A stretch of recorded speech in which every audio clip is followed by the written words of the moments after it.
Hi, it's Liz. Um, I'm here for another tired video. Um, yeah. Everyone!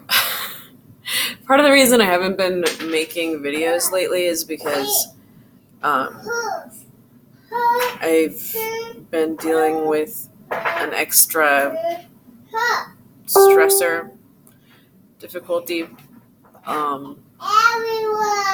which is some sort of hormonal issue that is as of yet not specifically diagnosed, but basically the couple weeks around my period, like like a pretty long amount of time before and sometimes after, um,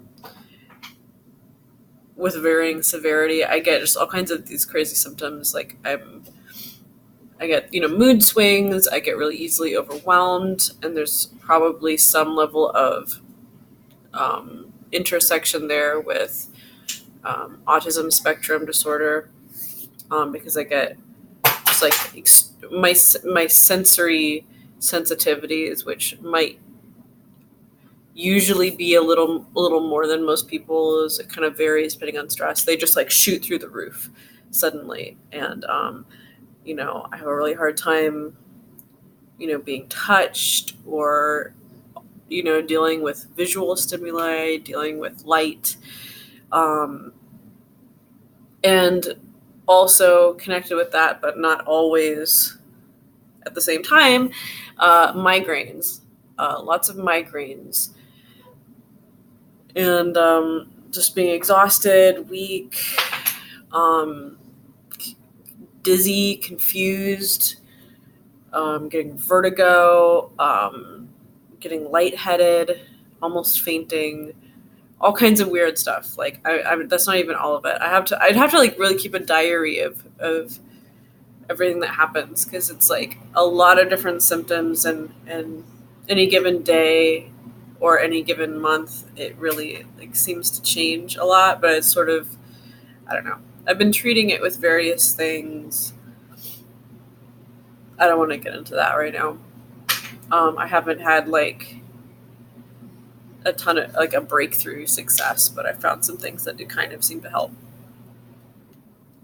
So then when I'm feeling good, I just am working really, really hard around the house to get everything I want to do done for the month during that time that I have, and make sure I'm as prepared as I can be for this sort of coming storm. Um, so that doesn't leave me a lot of time to like, craft content or whatever, to make videos. But I mean, it's easy to make a video like this. It's difficult to like actually, think through something to talk about and structure it, and then make a video and actually edit it, and all that kind of thing. Like that has been not even on my priority list. And I hate to bring it up again, but it would be on my priority list if I was getting some money for it. So feel free to become my first patron. I don't have any patrons on Patreon, which is fine because I don't need to do this, but I'm just saying I would do it more often if I had a monetary incentive.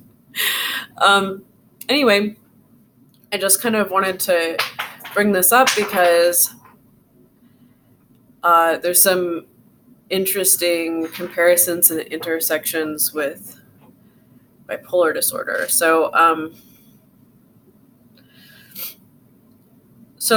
mean, the first thing is like a friend of mine who's a therapist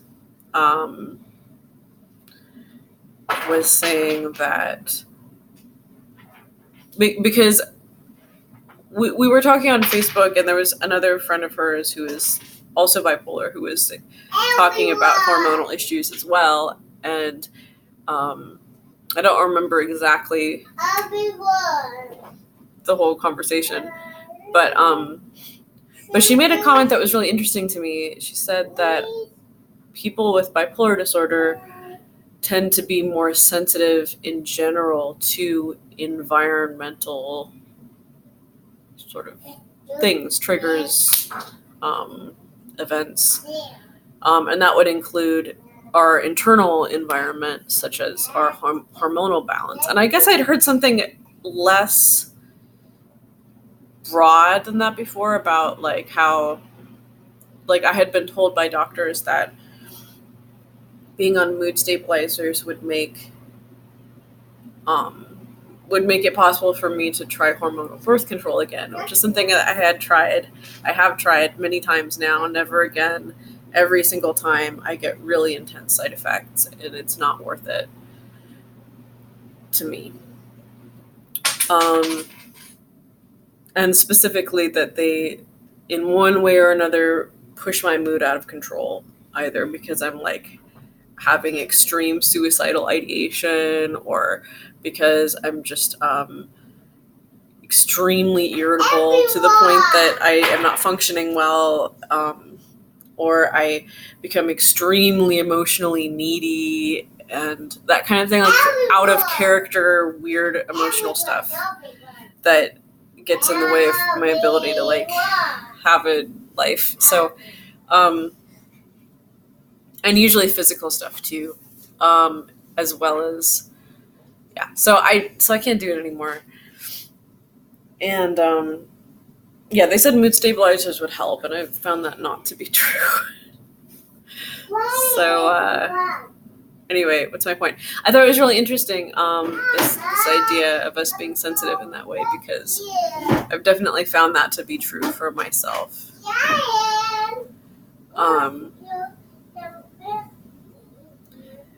I guess one way you could put it that might sound insulting to some people is that we're less resilient.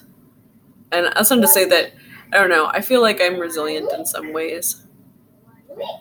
But I am very affected by things, by what's going on in my body and what's going on in my outside environment. And I have to work really hard to compensate for that in order to like navigate life,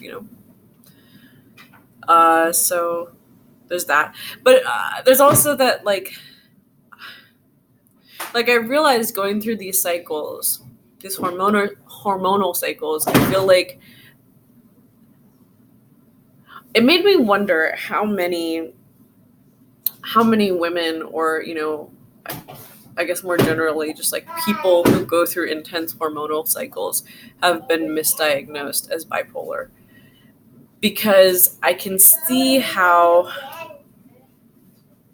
to somebody who doesn't know what true bipolar disorder looks like, how that might seem like what it is. Because when I'm feeling good, it is kind of like I'm feeling manic in a way. Because if you've ever like had a really terrible headache, for instance, the feeling when the headache goes away and it's like non-pain, but it feels euphoric because you've become used to pain. Or if you've ever been sick for a long time, like weeks, where you were super sluggish, couldn't get out of bed, and whatever, maybe you were in the hospital, and then suddenly when you feel good again, it's like this amazing feeling, and you're like, I have so much energy, I can take on the world. But it's really just that you're not sick anymore. It's not really like you have a special, like, greater amount of energy than you have in the past. It's just a matter of contrast. So that's what I think I've been experiencing, because when I feel good, or when I feel normal, really, I feel great. And I am motivated to do as much as I can with that, because I know that it's only going to be about 2.5 weeks that I get to feel that way. So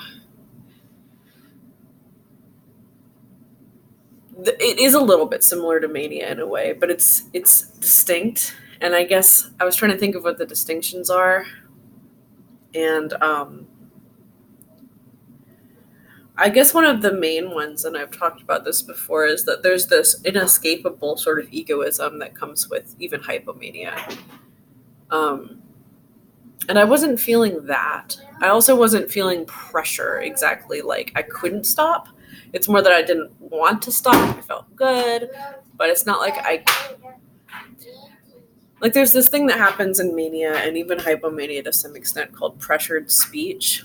And it's where you internally are pressured to just keep talking like you can't stop. And it's actually fairly unpleasant. Um, but it's not just speech. It's like everything feels kind of pressured. Like you can't stop. There's too much energy.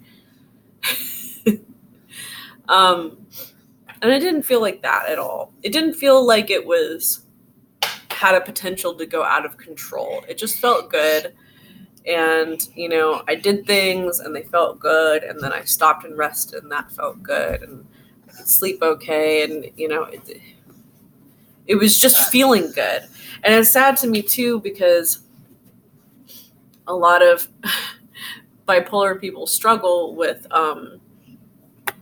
trying to figure out if they're manic or if they just feel good. Or, the people around them might pathologize them just being in a good mood. Which is also sad. So, but there's a difference. And if you've learned to discern between the two, that's like really important for anyone who's bipolar to learn that discernment. And for the people around them, so that they're not like pathologizing being in a good mood or like having energy. Also, the depression is different because, when I'm going through this like extended PMS / ovulation angst, I'd say it's more angst than depression. I mean, are there sometimes like intrusive thoughts or suicidal ideations? Like, yeah, a little bit. But my experience with bipolar depression is that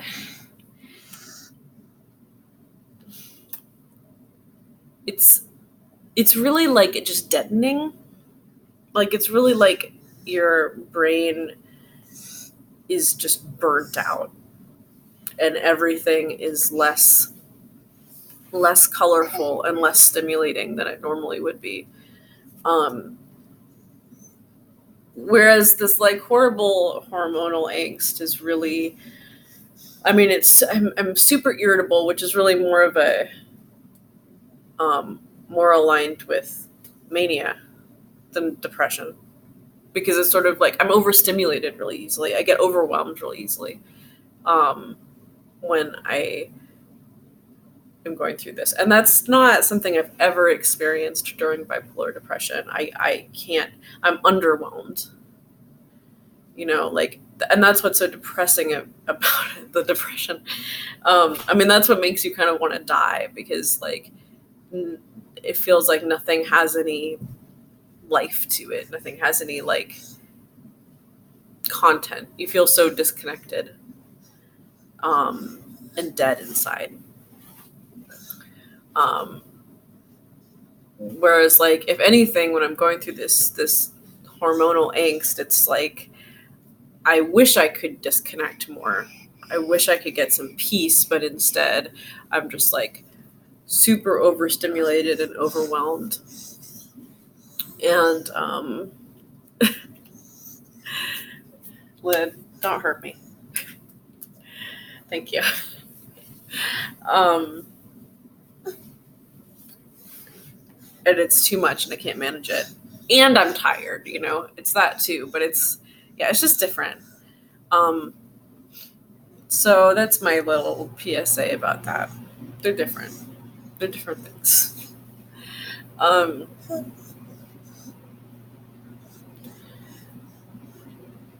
So yeah.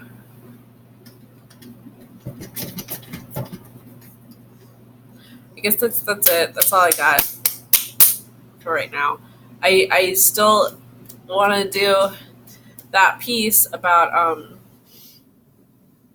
the relationship between mental illness and culpability, which is something that's been coming up a lot in all kinds of different discussions. mean, one of them is the gun debate, but there's a lot of issues, things going on politically, things going on with celebrities that people care about. That this comes up. At where do you draw the line between the responsibility of somebody who has a mental illness, their responsibility for their behavior, and understanding the role of their mental illness in that behavior? How do you take into account this mitigating factor that they have a mental illness, which is not something that you may be able to relate to or understand, without making excuses for them or excusing harmful behavior?